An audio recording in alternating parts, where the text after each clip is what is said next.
NTV time, जनता की बात जनता के साथ। महाकाल संस्था पर भ्रष्टाचार का आरोप, सीएम ऑफिस तक पहुंची शिकायत। कफन दफन के नाम पर आर्थिक अनियमितता, सरकारी एम्बुलेंस के दुरुपयोग और कार्यालय में शराबखोरी के आरोप। शिकायत मुख्यमंत्री कार्यालय तक पहुंचने का दावा। एमवाई अस्पताल परिसर में निराश्रितों की सेवा और लावारिस शवों के अंतिम संस्कार का कार्य करने वाली महाकाल संस्था एक बार फिर विवादों में है। संस्था पर कफन दफन नाम पर कथित आर्थिक अनियमितता, कार्यालय में शराबखोरी और सरकारी संसाधनों के दुरुपयोग जैसे गंभीर आरोप लगाए गए हैं। शिकायतकर्ता का दावा है कि पूरे मामले की शिकायत मुख्यमंत्री कार्यालय तक पहुंच चुकी है।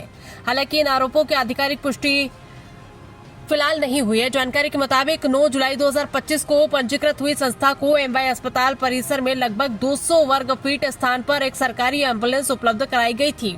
इसका उद्देश्य लावारिस शवों के अंतिम संस्कार और जरूरतमंद मरीजों की सहायता जैसे सामाजिक कार्यों को सुचारू रूप से संचालित करना बताया गया था।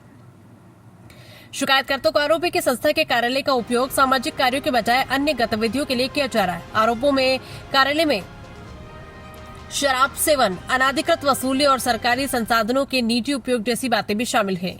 इन दावों की स्वतंत्र रूप से पुष्टि नहीं हो सकी। शिकायत में ये भी आरोप लगाया गया है कि लावारिस शवों के अंतिम संस्कार के नाम पर समाज सेवियों, व्यापारियों और अन्य लोगों से आर्थिक सहयोग लिया जाता है, लेकिन उसका पूरा उपयोग अंतिम संस्कार में नहीं किया जाता है। शिकायतकर्ता का दावा है कि प्राप्त राशि का बड़ा हिस्सा अन्य कार्यों में खर्च किया जाता है। इन आरोपों की भी अभी किसी सक्षम जांच एजेंसी ने पुष्टि नहीं की। संस्था के पदाधिकारी सुरेश मौर्य और जयदीप उर्फ जयू जोशी के राजनीतिक संबंधों को लेकर भी शिकायत के सवाल उठाए गए।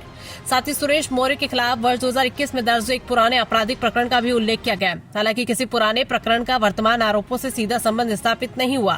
फिलहाल इन सभी आरोपों पर संबंधित संस्था या पदाधिकारियों का पक्ष सार्वजनिक रूप से सामने नहीं आया। यदि शासन या संबंधित विभाग द्वारा जांच कराई जाती है तो इसके निष्कर्षों के आधार पर ही मामले की वास्तविक स्थिति स्पष्ट हो सकेगी। इंदौर से प्रफुल्ल तंवर की रिपोर्ट।